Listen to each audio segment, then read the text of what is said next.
Good afternoon, everyone. Welcome. I'm Susan Shirk. I'm Professor Emeritus at the School of Global Policy and Strategy here at UC San Diego. Also the former retired chair of 21st Century China Center.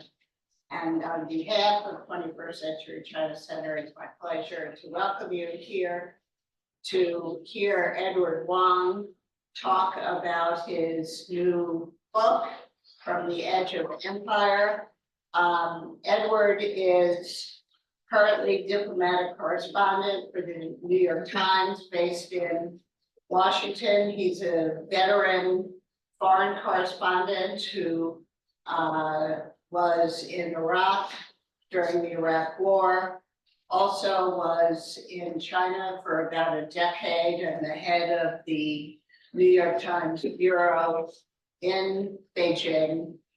Now he's written this wonderful book, which is a kind of memoir of his own experience in China, as well as his father's experiences in China. So he's going to introduce the book, tell us a little bit about how he happened to write it, show us some amazing photographs, and to illustrate his story. And then he and I will have a brief conversation, and then we'll have a conversation of the entire group. So thanks so much for coming. And Edward, thanks so much for coming out to San Diego to join us. Great, thanks a lot. Can everyone hear me? I think the mic's working. So I want to say thanks to Susan and the 21st Century China Center for inviting me out here. I've been wanting to come here to take part in the center's activities for years now, because Susan hosts this amazing forum on China a couple times a year. And my reporting schedule hasn't allowed me to come out here. So this is my first time setting foot in the center, and it's a privilege. Susan has been instrumental in my understanding of China over my career as a reporter on it, because when I first went to China in 2008 for the Times, her book on Chinese foreign policy, Fragile Superpower, was one of the first ones I read. And it helped frame some of my understanding of China and its approach to the world. And then more recently, I read Overreach as I was researching this book, and it's cited in the end of this book, because much of my book deals with the changes that took place in China from 2008 onward, and her book Overreach covers a lot of the policy changes that occurred in that period.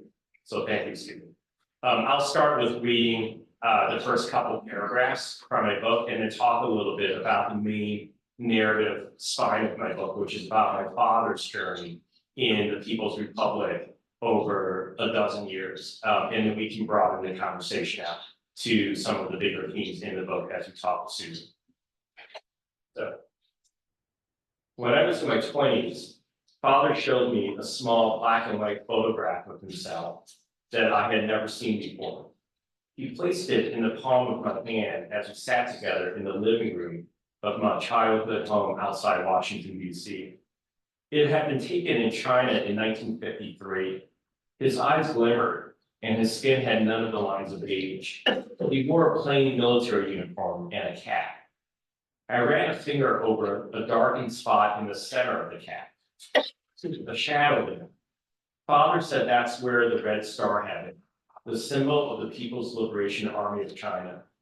After he mailed the photo to his father in the British colony of Hong Kong, his father rubbed out the star, fearful that the authorities might do if they saw it. Father got the photo back after he left China and reunited with his parents in Hong Kong. He brought it with him when he moved to America, this key of the revolution. I am the son of two empires. I was born in Washington and grew up in Alexandria, Virginia, a suburb along the Potomac River, when there was talk of the Cold War and containing communism and preventing nuclear Armageddon. Those were the years of Nixon to Reagan, an arc when global politics was dominated by a titanic struggle between agents of two ideologies, or rather two systems of power. The Berlin Wall fell in my final year of high school. Radio DJs played Wind of Change by the Scorpions. The Soviet Union dissolved, and America became unrivaled in the world. We talked about these events in my household and in classrooms and schoolyards, and I read about them in newspapers, which seemed to me, with their correspondents in Washington, New York, and far-flung world capitals, to be chroniclers of the American century. There was a surviving communist power in the world, one that was more obscure to most Americans, but better known to me: China, the motherland. My parents were village children in the South as the nation tried to repel Japanese invaders in the Second World War. But there's no peace after the surrender of Japan. The civil war between the ruling nationalists and the rebellious communists reignited. Mao Zedong and his Red Army won, forcing the nationalists to retreat to the island of Taiwan. In 1950, father was in first class from his high school to graduate into China governed by the Communist Party.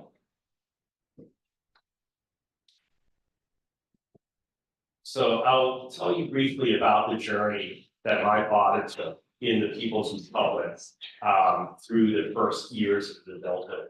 This is a photograph that I just mentioned that my father gave me when I was in my 20s. And before that period, when I was growing up in Alexandria, I only knew of my father from another uniform he wore, which is a red uniform of a restaurant called Sampan Cafe, where he was assistant manager and a waiter.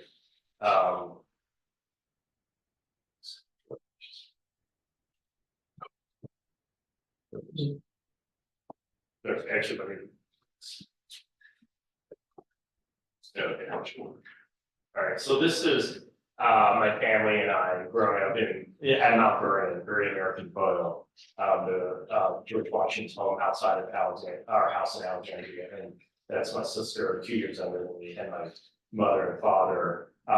My father was born in Hong Kong during the British colonial era in 1932, and this is the uniform that he wore in the restaurant, and the only one I knew that he had owned until I saw that photo in my 20s. And the reason why he gave me that photo was because I started studying Chinese history, politics, society in grad school at UC Berkeley. So I'm also a UC alum, just like many of you are. And I became more interested in learning about my parents' past in China. So I started asking them about their history on Berkeley's home in DC. And that was when my father told me about his time in the PLA, around 6 years, most of which was in Northwest China or Xinjiang. And so I started learning more about that during that period. He told me that he had been born in Hong Kong. This is him, he's a shorter one. His older brother of 4 years, Sam, the older one, and both of them were born in Hong Kong under British colonial rule. And then when the Japanese invaded in December of 1941, very shortly after their attack of Pearl Harbor, the family decided that several family members, including these two boys, should go over to Guangdong province to their ancestral village and seek sanctuary there, because at that time in southern China, the Japanese war was ongoing, but the nationalists and the Japanese would vie for control in parts of southern China, and it was never clear who would have control at any one time in parts of Guangdong province. So then they felt that the boys could be safer there rather than staying under permanent Japanese occupation in Hong Kong. And so in Guangzhou, my father grew up with a set of close cousins and other boys in the area. He went to high school. He was a good swimmer. This is them at the local swimming club in Guangzhou, both before and after a swimming session. These are photos dating back to around 1948 or so. And here he is in 1950 in his final semester in high school. He went to a fairly elite boarding school in Guangzhou. He came from a merchant family that sold herbal medicine between China, Hong Kong, and Southeast Asia. His father was fairly well off relative to many Chinese in the South and lived in Hong Kong. And so he came from this family as part of this transnational Cantonese family that could move easily between mainland China, the British colony of Hong Kong, and also had business ties to Southeast Asia. So he graduated from the high school, and he decides to go from Hong Kong south. Many of you know the geography of China, to Beijing, because he wants to enroll in the University of Beijing because he is enamored of the Communist project at this time. During his years in high school in Guangzhou, he became very disillusioned with the governance of the nationalists. He saw high inflation. He saw corruption among local officials, including police officials. He also believed that the nationalists were not that effective in repelling the Japanese invaders. And so he felt that if he worked for the cause of the nationalists, they could rejuvenate China. They could bring China back to the great power that it once was, as an empire, as an imperial power under the Qing, and that China would then become par with Great Britain and with the US and other industrialized nations in the world. So he believed in Mao's exhortations. He went north to Beijing, and instead of staying in college, he decided to enroll in the PLA. This occurs because of several reasons. He marches in the first anniversary of the founding of the PRC in Tiananmen Square, under the gaze of Mao and other communist leaders. He's among the students that is in that parade, along with soldiers. And at that same time, the Chinese army has entered Korea to fight in the Korean War against the American military force and the South Koreans on the peninsula. And Mao is telling young people across China that they need to get behind this war effort because it's a war against, not against South Korea, but against the American imperialists. And the framing that Mao uses is that if the Korean Peninsula falls to the Americans will then march on Beijing, topple the communists, and put Chiang Kai-shek and the nationalists back in power. My father and many other young people believed this. They weren't, I mean, Mao wasn't far off in his, in his framing of this, because as we know from studying US history, MacArthur did want to march onward into China. He wanted to cross the Yalu River and invade China after defeating the North Koreans. And it was only because Mao poured waves and waves of Chinese soldiers into Korea that MacArthur was pushed back, and then Truman also told MacArthur that he couldn't march onward into China. So my father joins the military. He's put into the Air Force Academy up in the far northeast in both Changchun and Harbin. He starts training for the elite Air Force, which is a new unit being created by the PLA at the time. They're sending bombers into the Korean Peninsula. But while he's training in Harbin, his superiors tell him that he can't continue on with his training in the Air Force. Instead, they say, you have to join this army unit that's been sent out west. And he then boards military trucks that take him on a long journey back to Beijing, and then from Beijing westward through Gansu and westward into Xinjiang.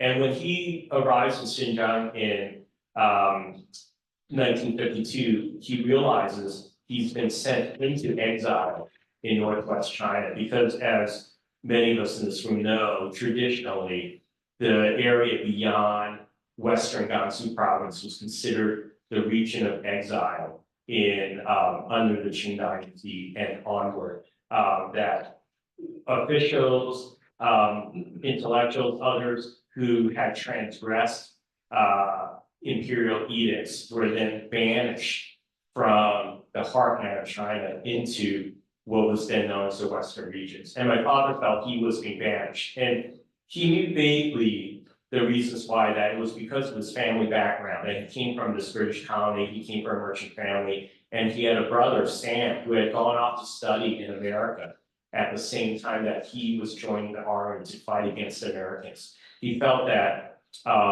this family background must have marred him in the eyes of communist officials. And later on, he discovers documents in Xinjiang that affirm for him that this was the reason why he was banished. But he then becomes determined in Xinjiang to continue working for the military and the party. He actually becomes one of the first members of the Bingtuan system in Xinjiang, which is a system that was set up starting in the early 50s to create military garrisons, agricultural garrisons across the Northwest in order to better control the area.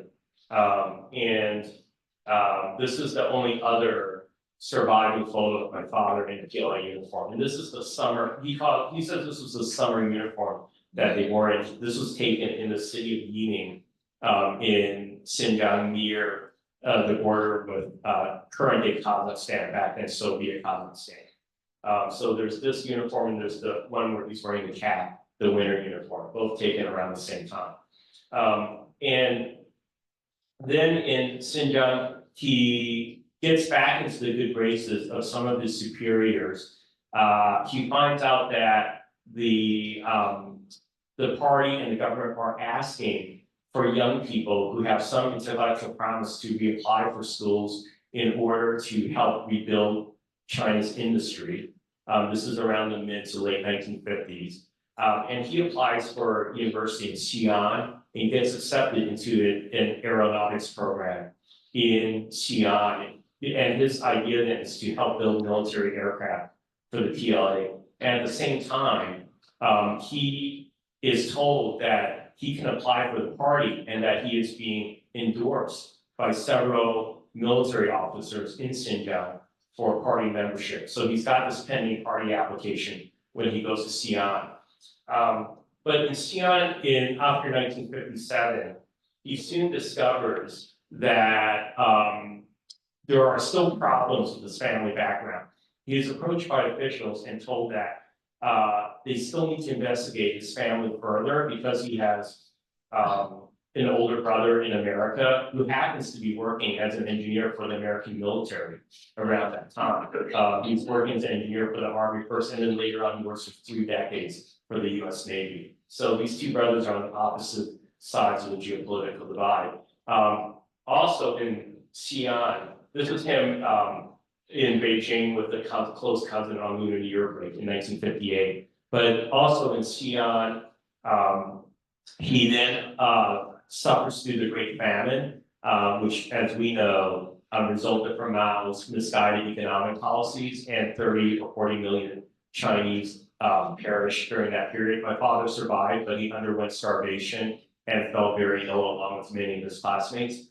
He also witnesses at the beginning of the Great Leap Forward, he witnesses Mao's purging of some of the top party officials, including Peng Dehuai, the legendary military commander who helped lead the communists to victory in the Civil War and had also fought against the Japanese earlier. And many soldiers like my father revered Peng. And when Peng was pushed out in the Lushan conference by Mao, that was among the things that started raising doubts in my father's head about the direction of the party, about Mao's consolidation of power, and about the general trajectory of the country. So all of those things, the suspicions of the party about his own family background, the Great Famine that he survived and suffered through, and then the purging of very senior military commanders made my father realize that he didn't have much of a future in the PRC and that he then had to escape to Hong Kong. So this is him in Xi'an in the early 60s after surviving the Great Famine. He's fairly emaciated here. And then he comes up with the scheme in Guangzhou with his family members to get a travel document that will allow him to get to Macau. And in Macau, he can then make his escape to Hong Kong. Because he was born in Hong Kong, he could persuade Hong Kong officials to allow him back into the British colony. At that time, in the early 60s, as some of you know, there were many Chinese who were risking their lives to get to Hong Kong because they were trying to flee the Great Famine, and many were trying to escape to Hong Kong by swimming across the waters and drowning in the process. But my father, because he had family connections to a police officer in Guangzhou, he called in a favor, and that police officer eventually got him this travel document that allowed him to go to Macau. And then eventually he then goes to America. This is Hong Kong Airport, and in 1967 he goes to America, brings his grandmother with him. Here they were celebrating her 90th birthday in '67 in a restaurant called Jay Palace in Washington, where my father began working. And then raises a family in Alexandria. Eventually I become bureau chief. I returned to China first to study in 1996 in Beijing, but eventually in 2008 to be a correspondent for the New York Times and to become bureau chief for the New York Times. In a way, my journey becomes a circular journey of my father, in that I go back to the PRC several decades after he flees. And the book has, half of the book is about my time in the PRC from 2008 onward and the changes that I witnessed there. So this is the New York Times Bureau in Sanlitun in Soho, for those of you familiar with Beijing. Two people sitting in this room are in this photo. Adam, who's doing PhD in political science here, and Kiki, who's doing PhD in history, are both in this photo here. As a for the New York Times Bureau, they worked with us as ace reporters in our reporting in China. And then my parents visited me in Beijing, and there's my daughter Aria, who's here in the back of the room in her first year of life in Beijing, and she's the 31st generation of Wong family. So that's the in a capsule. That's my father's story, and we can talk more about that, about some of the other themes of the book with Susan.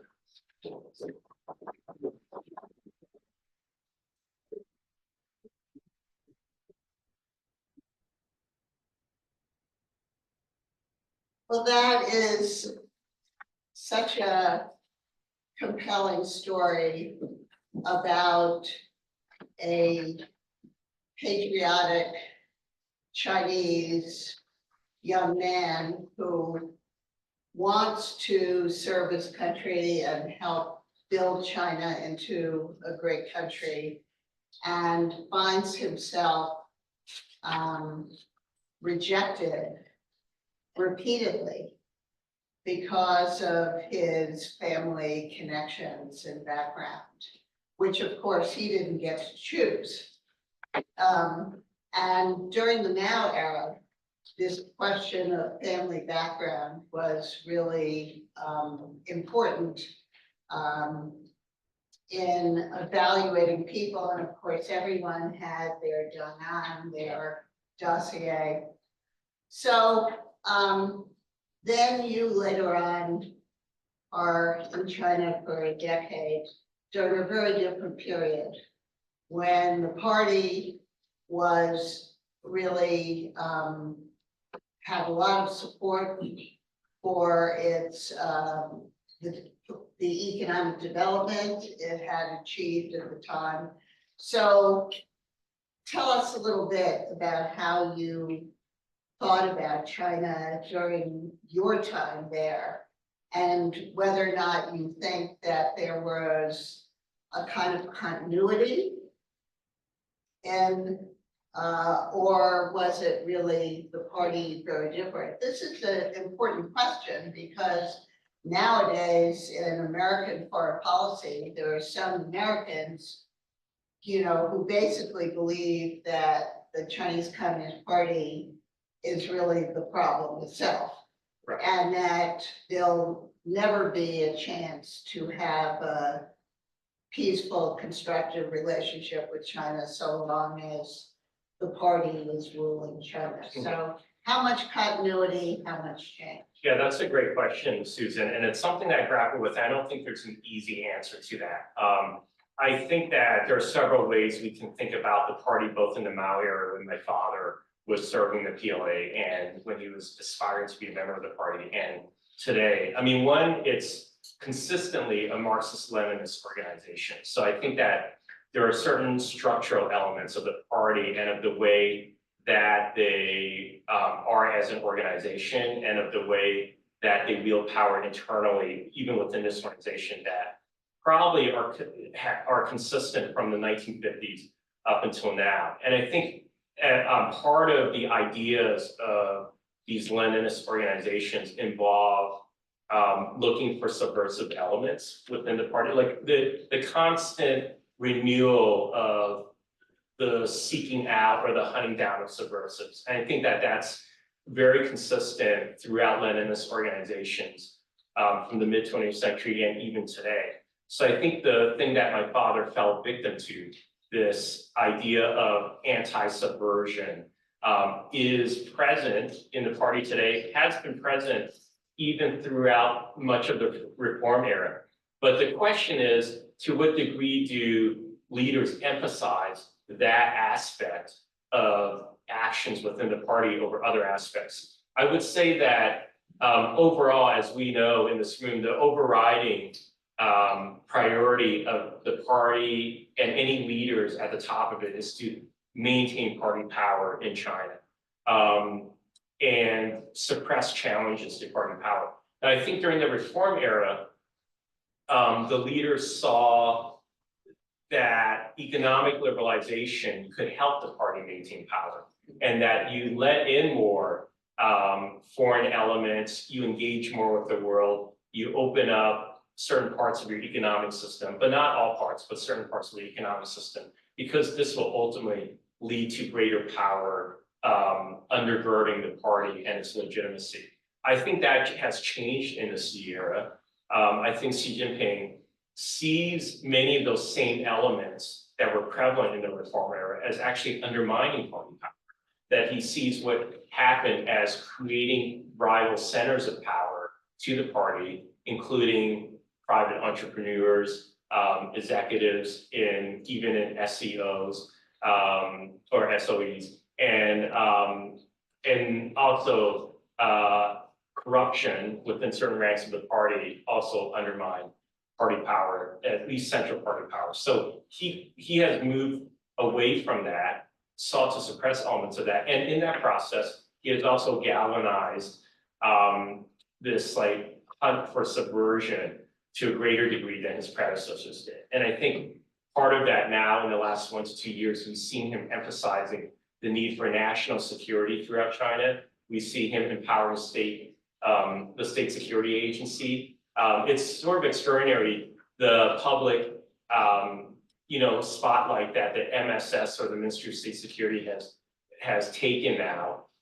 in terms of its profile. It's got a WeChat account, and they're on this hunt they're on this public hunt for subversives and encouraging Chinese citizens to report subversive foreign elements and other things that might undermine the party to them. So I do think that leaders can activate this part of the party at different parts of its history, and Xi has chosen to be very active in this. So, one of the great things about your book is that it's especially moving for Chinese Americans to read it and to learn something about their parents' generation and the exodus, the path that they took. And of course, your father's path goes from, as the title says, the edges of the empire, from Hong Kong, the southern edge, over to the western edge in Xinjiang. He also was, he went to the Northeast as part of that journey too. So how do you view the situation of Chinese Americans in the United States now, given the hostile competition between the US and China, and especially during COVID, when there was so much suspicion, a lot of violent, even violent attacks on Asian Americans. So do you see some, similarities in the situation of Chinese Americans in America with the situation of potential subversives in China? Yeah, that's a very interesting parallel. I wouldn't say, I know some people say you should never assume any equivalence here, for Right. sure. But on the other hand, there are a lot of pressures Yeah, on Chinese Americans right. nowadays. I mean, I think we can approach that from different levels. So one is that obviously there's the overhang that is like, I think, a question of whether looking for subversives has led to misguided policies that have then resulted in outright racism in a society, or in barring talent that could otherwise benefit your country. So I think that on this issue, we've had this open debate now in the US in the last few years since the Trump administration about whether this geopolitical rivalry with China is resulting in these too strict hunts for so-called spies or loyalists to the Communist Party that are then undermining America's strength. For example, there's the argument that Chinese scientists who would otherwise benefit the growth of the US are being kept out of America because of policies that the administrations, both Trump and Biden administrations have taken. We've seen the Justice Department's China initiative kind of be pulled back because I think that it was clear that there were overzealous investigators and prosecutors within the US government, within the FBI and the DOJ going after Chinese American scientists and others. So I think that there is a parallel, not, to a much lesser degree to what goes on in China. I think what goes on in China is much more intense, and it's much more, and the level of paranoia or fear can be much greater there because of, as I said, this lineal system that exists than there is in America. But obviously, we've seen this manifest in America.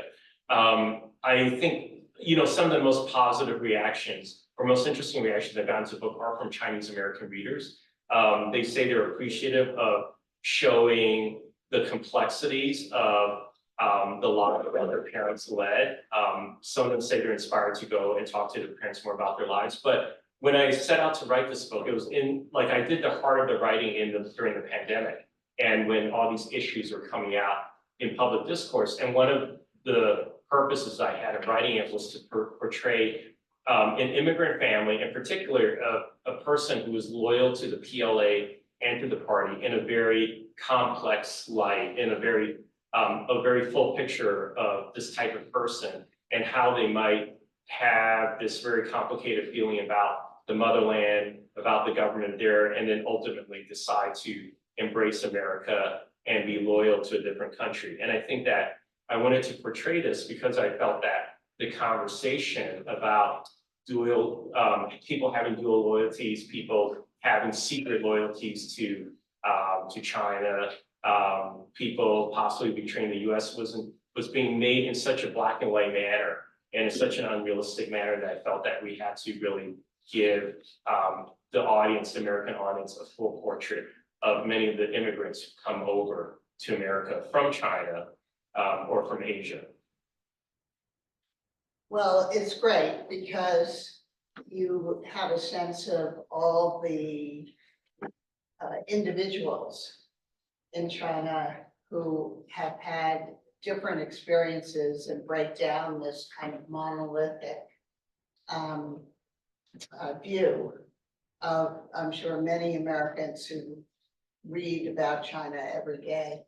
So thinking about the foreign policy tension between the United States and China, now you are the diplomatic correspondent, you're traveling around the world with the Secretary of State or the President, who especially who are devoting a huge amount of time to trying to address the wars in the Middle East between Israel and Hamas and Gaza, and now in Lebanon, the role of Iran, Russian unprovoked invasion of Ukraine and the war in Ukraine, China is not central to either of those conflicts, but it's part of the picture. And so how do you look at the Chinese role here, and how do you think the US government looks at China's role?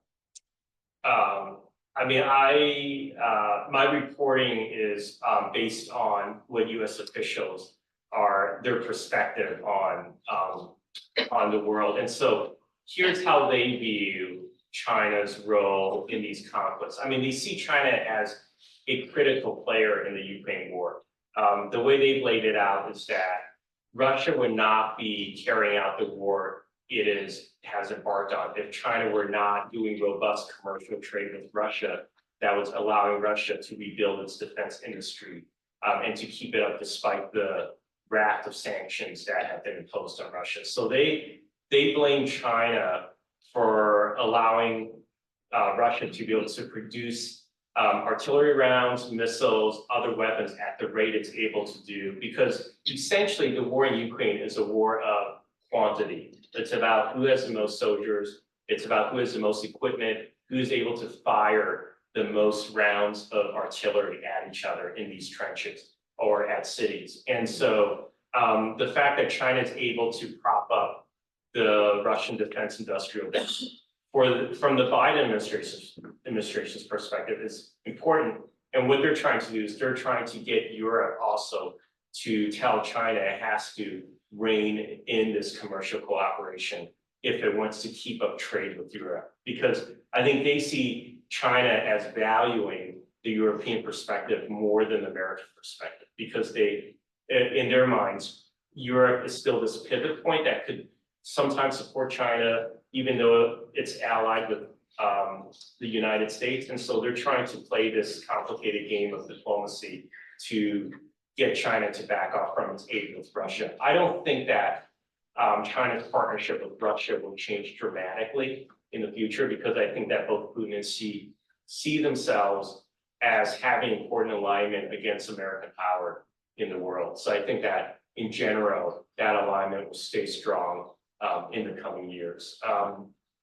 I think the Middle East they're not as focused on China's role in the Middle East as they are on China's partnership with Russia, but they do see China's commercial trade with Iran as important in keeping up revenues in Iran, because China is the single largest buyer of oil from Iran. It's also, along with India, the largest buyer of oil from Russia too. So a lot of the animus that the Biden administration holds towards China in the context of these wars is about China's commercial trade with these nations. Of course, Chinese officials will argue that what they're doing is in bounds with the globalized economy, even though obviously part of it violates US-led sanctions on these countries, and that it's fair game for them to engage in commercial trade with these countries. And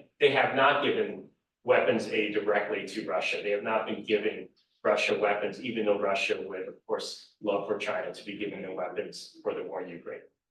So last question, and then opening it up to everybody. So the New York Times and Washington Post and Wall Street Journal bureaus, the American journalists were kicked out of China by the Chinese government.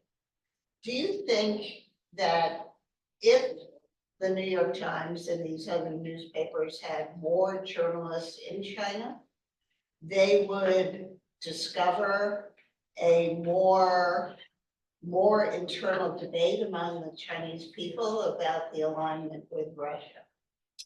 I think that if there were more journalists in Beijing for these major news organizations, it would generally benefit everyone involved. It would benefit the Chinese government, because there would be a more nuanced portrait of China and Chinese politics and foreign policy that would emerge from Beijing.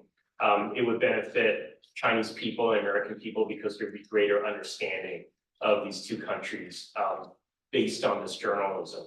I do think that journalists would pick up greater nuances of foreign policy debates in China. Right now, we see everything through a very distant lens. I report mostly on the US perspective, but I have colleagues who are supposed to be reporting on Chinese foreign policy, but because they're not based in Beijing, I think they hear a lot less about the discussions that are ongoing about, exactly how strong is Xi's alignment with Putin, and what are the reservations that the Chinese government has about the Ukraine war and about Putin's prosecution of that war. I do think that there are debates going on. That's very hard for us to get, a granular picture of that.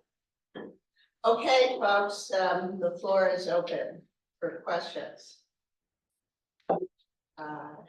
Yes. Yes, I really appreciate the story that you tell about your father. My family can share some elements that my father during that time, people claim that their family tree had some sort of a capitalism tail too large that has to be cut. And then, he has to use a fake identification to join the army to Xinjiang, where I was born. And then, in many So you were born in Xinjiang, yes. Yes, and I really appreciate your talk about how your father, the time at the party of ruling, also decision upon Peng Dehuai has triggered some sort of a reckoning inside your father's mindset that triggered him to leave over there and pursue another kind of life trajectory.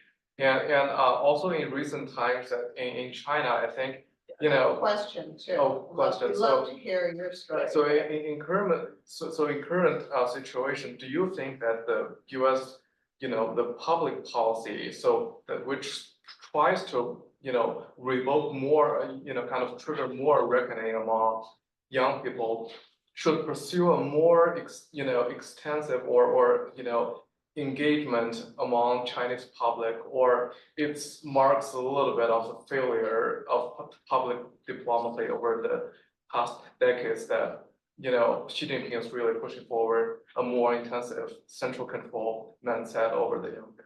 Right, your question about what my analysis of US policy, not Chinese policy, but US policy in terms of Public engagement. policy, Yeah, I mean, I think that the US government asserts that, all the officials I know say they want to be able to reach Chinese citizens in a better and more open way and to engage with them. I think they have a hard time doing it. I think that part of it is because of China has closed off many of the avenues. So for example, one in a very obvious example is the current US ambassador, their Ambassador Burns, says that he's very rarely able to meet with either local or provincial officials or groups of Chinese citizens because the central government often blocks that type of engagement. So that's just on a diplomatic level, but then there's of course many other avenues that are closed off. There's been a crackdown on civil society, as you know, in China, especially civil society connected to foreign institutions. So there have been less foreign NGOs or their partners working in China, so there's less engagement on that level.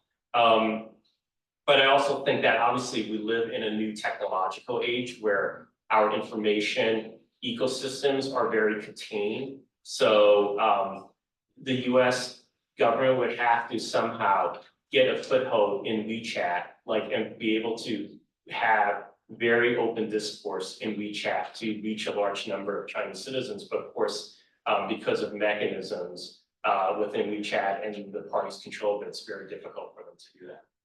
Thank you. Questions? Come on, folks. I've got one. Here we go.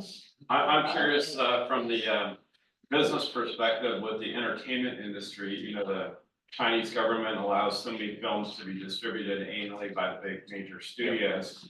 I was at a conference in LA several years ago, and they said that no big studio is going to greenlight an Oliver Stone film on Mao. So do you see the business relationship we have influencing our creativity and free speech in America in the name of business? I mean, Top Gun, for example, wouldn't distribute the film in China because of the Taiwanese flag on the jacket. Right, the Maverick, the top one. Yeah. Top Gun sequel, yeah.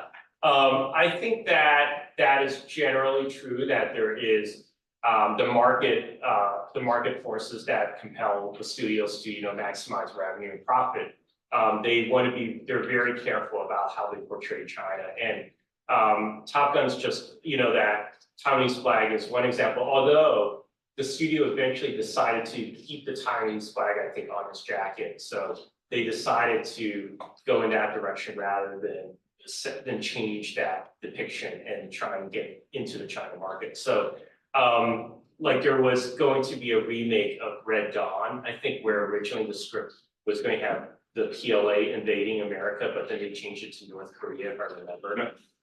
Because since there's no market incentive to like play nice in North Korea, they could use North Korea as an enemy. But there's also somewhat of a changing attitude, I think, among studio executives about China, because one, the quota is very slim. It's very difficult to get films in China, and oftentimes we found that now Hollywood films have not done very well in China, and that a lot of Chinese productions have done much better in China and get a bigger market share than Hollywood films used to do. So I think that there's a change in attitude about, how much revenue you can get in the China film market. So I don't know whether that will end up changing their decisions about how China's depicted in film. But right now, I think like the Martin Scorsese film about the Dalai Lama could not get made in the current climate in Hollywood, for example. Thank you. Forgive me, I want to go off topic a little bit. I want to ask a question about New York Times and Washington Post and their reporting on the Middle East. It's like Could you speak louder? my observation is that during the early age of the conflict, so like right after October 7th, 2023, the comment section of related reportings and the New York Times or Washington Post had like really heated debates. And then up until now, the Washington Post and their comment section still have heated debates, whereas under the New York Times comment section, sometimes there are debates, but then in other times there will be a lot of people cheerleading Netanyahu's agenda. That almost triggered my PTSD of using Weibo back in China. So I wonder, I have like three. Wait, you're talking about the reporting of what? The public comments. The public comments on the reporting of Israel-Palestine conflict. I see. So- And you're saying that it triggers PTSD, you're saying that it resembles a lot of the one-sided commentary you see on Yes. Weibo in China. Yes. So I have a few hypotheses. One of them is that there will be group activity organized by some people outside of New York Times. The other is like those comments go through the New York Times moderator more easily than some other kind of comments. And the third would be, well, I don't know. So do you have any idea or insights on this kind of? Actually, that's a good question. I have not observed that trend myself. I actually don't read the comments. I have to read so much, and like reading comments from random people who are anonymous isn't important to me. But I don't know how the comments are selected to tell you the truth. So yeah, the comment section to me is not an important part of my. Well, you're probably reading the comment section because in China, that's the interesting part. Yeah. Okay, did you, Harry, do you have any online? No.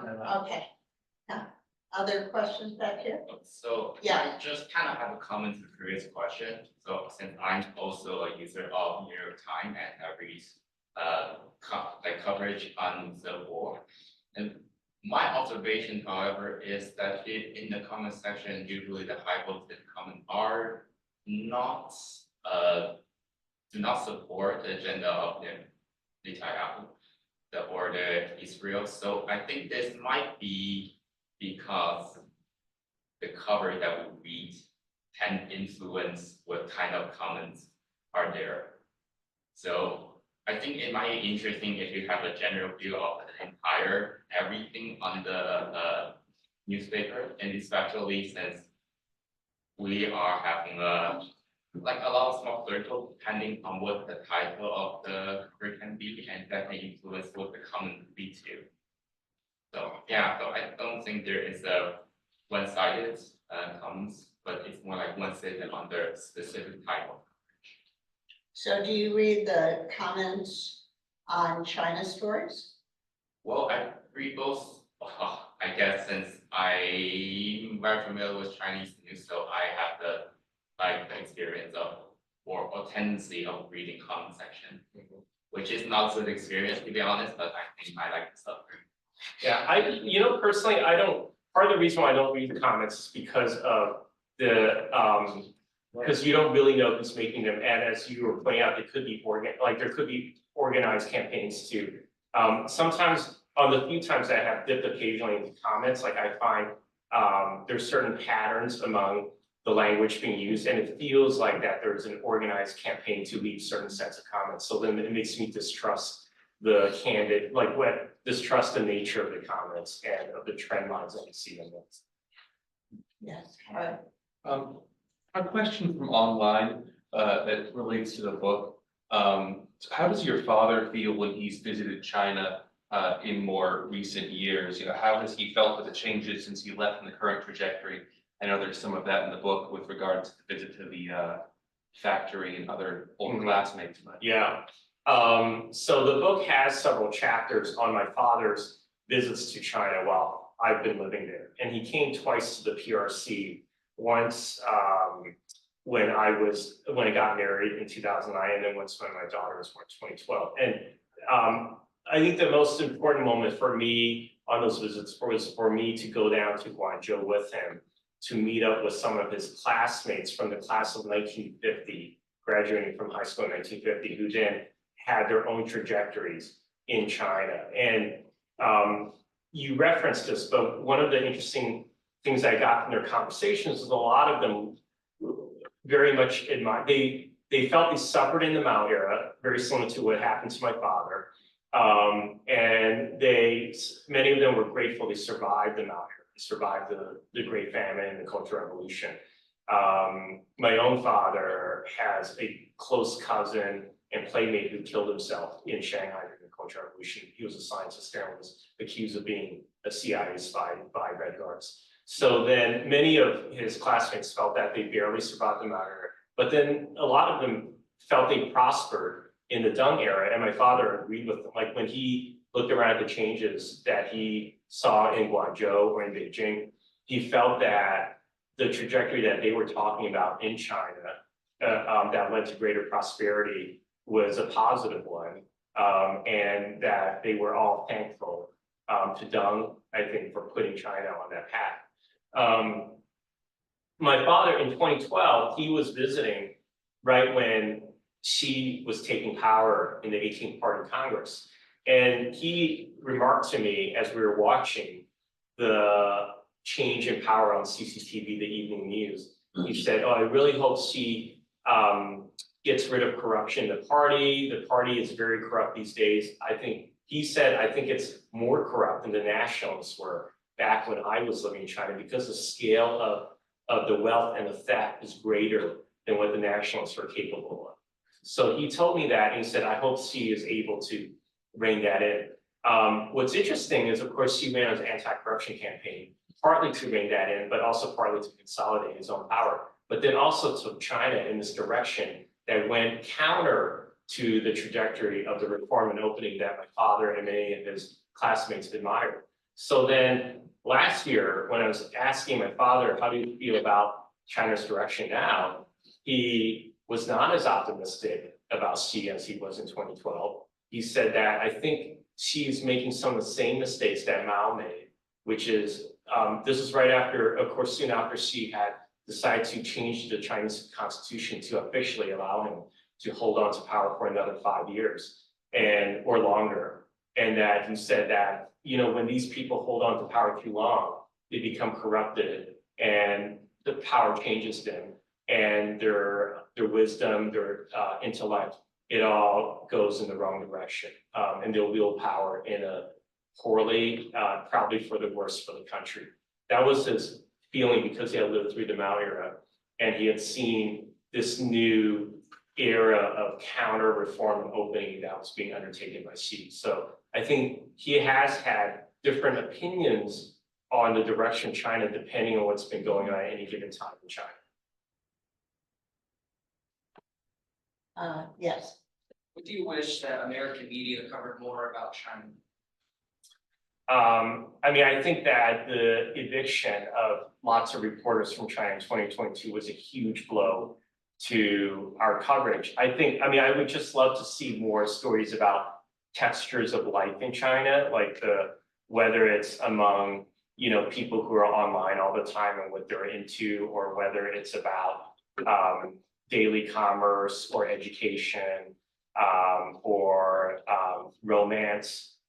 These, just like the textures of how one lives, how one is living in China right now, and in the different regions of China too. Because I think, and part of the argument I'm making in the book is that the regions of China are so distinct and so different from each other, that you really have to go to these regions and be there in order to find out what's really going on, whether it's in a place like Xinjiang, or whether it's in Hunan, or whether it's in Zhejiang.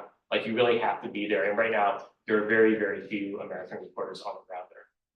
so I'm gonna put in a plug that Peter Hessler, who was able to go back to teach in China. Right. In Chengdu. Second in Chengdu, and has written a new book of this reportage during COVID and after it is. He's gonna be speaking here, I think, in November, so you can come and hear him, but, Leigh. I also want to put in the plug for Ed Wong's book. We have a few on sale, and he's gonna agree to autograph them. Yeah, So- I'll sign and personalize any of those. Thank you. Yes. But my questions are, one is, your father obviously was in the system for a while. Were you able to go and request to see his dad in China? Or were you granted access? Yeah, That's the first question. The second question about you being a Chinese American diplomat, correspondent. Were you treated differently than just other foreign correspondents coming representing major papers in the US or Western countries? And were you able to travel pretty freely throughout China? Okay, so on the question of my father's Dangan, I did not get access to his Dangan. It's very difficult, I think, even for Chinese citizens to get access to their own Dangan. My father, interestingly, there's an episode where I recount my father getting access to his own Dangan, which was a pivotal moment for him. Like, he ended up working in the personnel department of an army unit when he was posted in a place called Wenchuan in Xinjiang, and he was able to look in the files that were in the office, and he saw his Dangan. And the Dangan very bluntly said, send him to the army instead of the Air Force. And that was when he knew that he felt that the party did not trust him back in those days. So he had a very unique view, because like very few Chinese citizens get to look at it.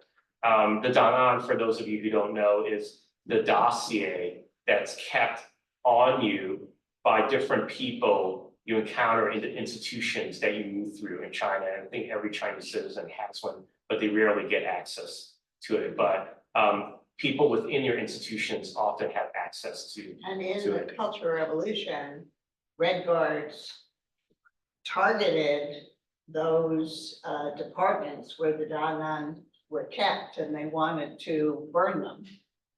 Either go get them and bring them out, or to get rid of them. Go. And then there's another episode I recount in the book where I went to Altai in the far northwest of China, very on the border of Russia, Mongolia, and Kazakhstan, because I wanted to see my father. The very first military base my father was posted was in that region, and I actually got into the civil affairs office and was talking with the employee there to try and see if they had records of the military unit that was operating there. But in the end, they didn't have records, or I ran out of time because the police got onto me. I had to leave town, so I couldn't get access to it. But there was the seeking of the records that I tried to undertake. As for whether your second question is whether me as a Chinese American I felt like I had a unique or different experience than those of other reporters. I do think if you're a Chinese American and you speak Mandarin in most parts of China or Cantonese in the south, you have a huge advantage in reporting China because you can move through the different spaces in China without attracting attention. And I think that not having citizens or police officers look at you twice really allows you greater access to different parts, whether it's in a big city or in a village or wherever, especially in the most sensitive areas like Xinjiang. Like if I'm in Xinjiang, people just think I'm a Han Chinese from another part of China that's visiting the region, but a foreigner in Xinjiang will attract a lot of attention. In Xinjiang, the parts when I would get in trouble with the police or when they start following me was when I checked into a hotel. And every time I check in a hotel, you have to present a document. So I would have to present my passport. And in my passport is the journalist visa. And then every hotel in China that gets a journalist visa in their hand has to then fax over a copy of that visa to the local police unit. And so if the police unit is wary of a foreign journalist being in town, within 24 hours of getting that fax, they will start following you or they will come to your hotel and question you. And that happened to me several times in China. Okay, well, I think we've reached the end of the hour.